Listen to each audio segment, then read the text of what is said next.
C'est l'heure du journal de l'Afrique, soyez les bienvenus sur France 24. À la une ce soir, la déclaration nocturne d'Ousmane Sonko, l'opposant sénégalais, a pris la parole dans une vidéo postée sur les réseaux sociaux. Il y dénonce entre autres une atteinte à son intégrité physique lors de son trajet vers le tribunal la semaine dernière. Nous serons à Dakar dans ce journal. Les femmes victimes de viols dans l'est de la République démocratique du Congo, beaucoup d'entre elles restent menacées même après avoir fui les combats. Certaines sont attaquées en dehors des camps lorsqu'elles en sortent. Témoignage à suivre. Et à la fin de ce journal, nous recevons Fatou Ousmane, un des avocats de Joël Aïvo, opposant béninois en prison. Nous l'interrogerons entre autres sur les conditions de détention de son client. Entretien à suivre. C'est en sweatshirt capuche sur la tête qu'Ousmane Sonko apparaît dans sa vidéo postée sur les réseaux sociaux la nuit dernière. L'opposant sénégalais, poursuivi par la justice dans plusieurs affaires, y dénonce, je cite, une atteinte à son intégrité physique lors de son trajet vers le tribunal le 16 mars dernier. La correspondance à Dakar de Sarah Sakou. C'est depuis son lit à l'hôpital où il se trouve depuis plusieurs jours qu'Ousmane Sonko a enregistré ce message, cette vidéo relayée sur les réseaux sociaux. Il assure aller mieux et dénonce aussitôt une tentative d'atteinte à son intégrité physique. Après plusieurs jours de silence, l'opposant revient sur les heurts qui ont éclaté jeudi dernier alors qu'il se rendait au tribunal pour assister à son procès en diffamation contre le ministre du Tourisme. Ousmane Sonko réaffirme avoir été brutalisé et il accuse Macky Sall, le président, de, je cite, stratégie de la terreur. Écoutez cet extrait de la vidéo d'Ousmane Sonko. Les agents de la police et de la BIP particulièrement m'ont aspergé d'un liquide à bout portant, un liquide extrêmement toxique. Les habits ont été envoyés hors du pays pour les besoins de l'analyse. À la fin de son message, l'opposant appelle ses partisans à la résistance. C'est une allocution qui a bien sûr fait beaucoup réagir ici au Sénégal, notamment la coalition présidentielle. Ce n'est pas la première déclaration loufoque, surprenante et même tendancieuse de M. Sonko, puisque M. Sonko est une girouette adepte de la victimisation et de la violence. Le climat politique s'est tendu ces dernières semaines au Sénégal, notamment autour des convocations d'Ousmane Sonko au palais de justice. Après 3 renvois successifs, son procès en diffamation se tiendra le 30 mars prochain. Cette loi répressive contre l'homosexualité en Ouganda, le Parlement l'a adoptée ce mardi. Elle prévoit une peine allant jusqu'à 10 ans de prison pour celles et ceux qui retiendraient des relations homosexuelles. Cette loi est vivement dénoncée par les défenseurs des droits humains. La correspondance dans la région de Clément Diroma. Le Parlement ougandais était plein à craquer et les discours en faveur de la loi baptisée anti-homosexualité se sont multipliés pendant près de 6 heures avant son adoption. Depuis janvier, une nouvelle vague de haine anti-LGBT secoue le pays, provoquée par une affaire de pédophilie dans une école. Cette nouvelle loi propose jusqu'à 10 ans de prison pour les actes considérés comme homosexuels par la loi, mais aussi, et c'est là toute la nouveauté, elle condamne le simple fait de s'identifier et de se prononcer comme étant LGBTQI+. Autre point assez vague, la sanction de la promotion de l'homosexualité qui pourrait viser les associations de défense des droits qui reçoivent parfois des aides de certains pays occidentaux, ce que le pouvoir ougandais voit d'un mauvais œil. Les activistes se font pour l'instant discrets mais ont peur des risques d'arrestation et de violence après ce vote. Le 18 mars dernier, 6 hommes ougandais ont été arrêtés pour pratiques homosexuelles juste au lendemain des déclarations du président Museveni qualifiant les LGBT+ de déviants. En 2014, 2019 et 2021, des lois similaires avaient été votées, mais soit le président ou la Cour constitutionnelle avaient ensuite empêché leur application. On ne sait pas encore si ce sera le cas pour celle-ci. Direction Goma, dans l'est de la République démocratique du Congo. Le conflit entre l'armée et le M23 persiste et les populations continuent à fuir les combats. Dans les camps de déplacés, la vie est difficile, en particulier pour les femmes. Elles sont de plus en plus nombreuses à briser le silence et témoigner des viols qu'elles subissent. Notre envoyé spécial s'est rendu au camp de Boulendo, sur l'axe qui relie Saké à Goma. Reportage signé Aurélie Bazara-Kibangula.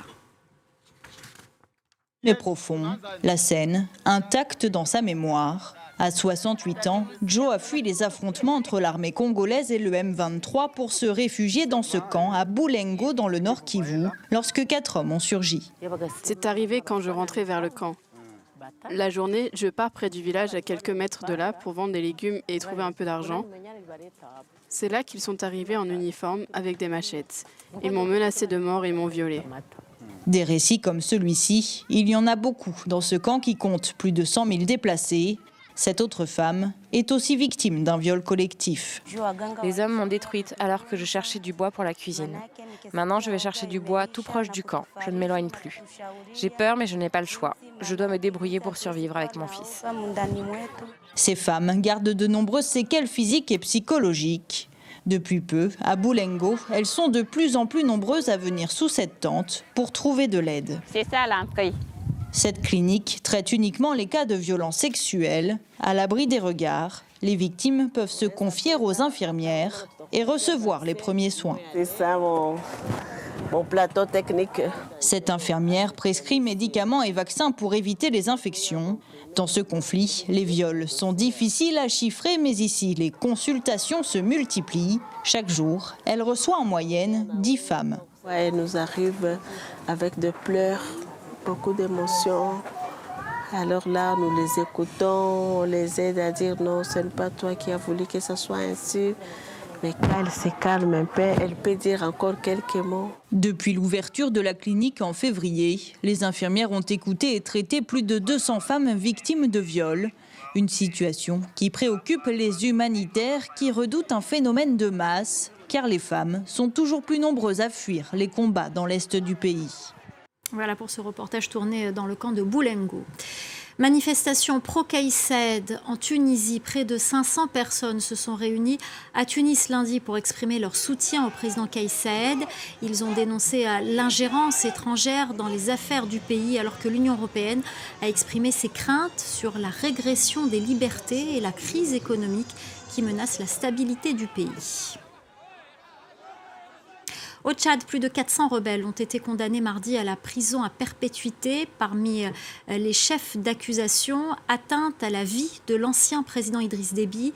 Il avait été tué au front en 2021 lors d'une offensive rebelle selon la version officielle. Écoutez l'un des avocats des accusés. Déjà, nous voudrions exprimer notre surprise par rapport à la décision. Autant que nous exprimons notre désolation par rapport à la décision qui est rendue, nous voudrions aussi, de la manière la plus objective, saluer une partie de la décision parce que là, il y a plus d'une vingtaine des accusés qui ont été acquittés.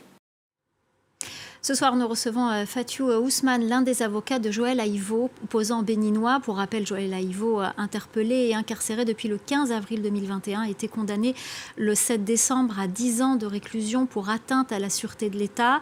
Depuis, il ne cesse de dénoncer ces conditions de détention. Bonsoir Fatiou Ousmane, merci d'être avec nous. Alors je le disais, Joël Aïvo dénonce régulièrement ces conditions de détention. Comment va-t-il et est-ce que ses droits sont-ils bafoués? Alors, comment va-t-il? Très mal, mais je dirais qu'il va aussi mal que la plupart des détenus politiques, mais aussi des détenus de droit commun au Bénin. Joël Aïvo, c'est pas la première fois, vous le disiez, qu'il dénonce ces conditions de détention qui sont à la fois dégradantes et inhumaines, et qui sont en deçà de tous les standards internationaux, qui sont en deçà à la fois du droit interne béninois, mais également des conventions internationales auxquelles le Bénin a parfaitement adhéré et qu'il a ratifié. Joël Aïvo a été pendant plusieurs mois, madame, enfermé dans une cellule collective où ils étaient plus d'une centaine, empêchés pendant plusieurs mois d'exécuter et d'effectuer la moindre promenade, interdit de sortir, prendre l'air, enfermé H24 dans une cellule. Il a fallu qu'il y ait eu des dénonciations avant que cela ne se desserre. Encore aujourd'hui, et ce courrier qu'il a adressé au ministre de la Justice vient rappeler au ministre de la Justice qu'il n'est pas juste celui de la législation, mais aussi des droits de l'homme. Et Joël Aïvo y dénonce à la fois ses conditions à lui, mais également celles d'autres détenus. Alors justement, parce que vous l'avez dit, il a adressé plusieurs courriers au ministre de la Justice qui n'a pas obtenu de réponse, mais le directeur de l'agence pénitentiaire du Bénin a affirmé récemment, dans une interview à une radio béninoise, que l'opposant était soumis au même règlement intérieur que les autres détenus depuis le début de la crise sanitaire. Est-ce que c'est le cas ou est-ce qu'il y a des différences? Alors j'ai entendu ces déclarations du directeur de l'agence pénitentiaire. Je suis allé chercher le règlement intérieur, je ne l'ai pas vu. Je ne sais pas où il est, je ne l'ai pas vu. Et en tout état de cause, si le règlement intérieur était le même pour tout le monde, ça veut dire que ce règlement doit être revu. Parce qu'aujourd'hui, ce qui se passe, c'est que Joël Aïvo, depuis 2 ans qu'il est en détention et détenu après avoir fait l'objet d'une condamnation que j'ai dénoncée sur vos antennes, Joël Aïvo est empêché d'entretenir le moindre parloir familial avec sa femme, avec ses 2 enfants mineurs. Il les croise à l'entrée de la prison, aux portes de la prison, à la barrière. Est-ce que les autres détenus sont soumis aux mêmes conditions? Je ne crois pas, madame la journaliste, parce que je crois savoir qu'il y a dans ces prisons des cas particuliers avec des traitements qui font l'objet on va dire, de suggestions un peu plus favorables que celles de Joël Aïvo, ce qui accrédite la thèse de ce que le traitement qui lui est réservé est celui fait aux détenus politiques dans le cadre d'une vendetta politique, une véritable volonté de soumettre l'opposant politique qu'il est. Alors, il y a eu de nombreuses vagues de libération de militants de l'opposition depuis plusieurs mois.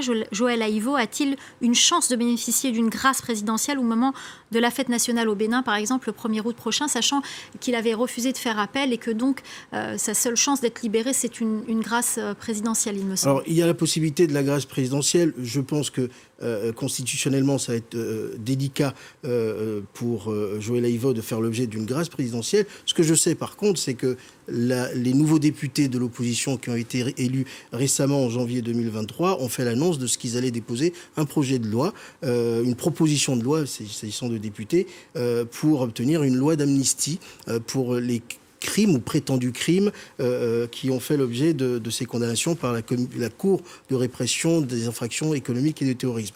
Ce que je sais également, c'est que les promesses ont fusé de part et d'autre, notamment émanant du ministère, émanant de l'exécutif, pour laisser entendre que la situation se dégèlerait, mais en réalité, il n'en est rien. Vous avez vu encore à l'occasion du scrutin présidentiel de 2021 qu'il y a eu un certain nombre d'échauffourées au pays et qu'une vague d'arrestations a été observée également. En revanche, si on revient un peu plus près, il y a eu quand même un changement au sein de l'hémicycle, puisque après 4 ans sans opposition, l'opposition a fait son entrée au Parlement en janvier dernier.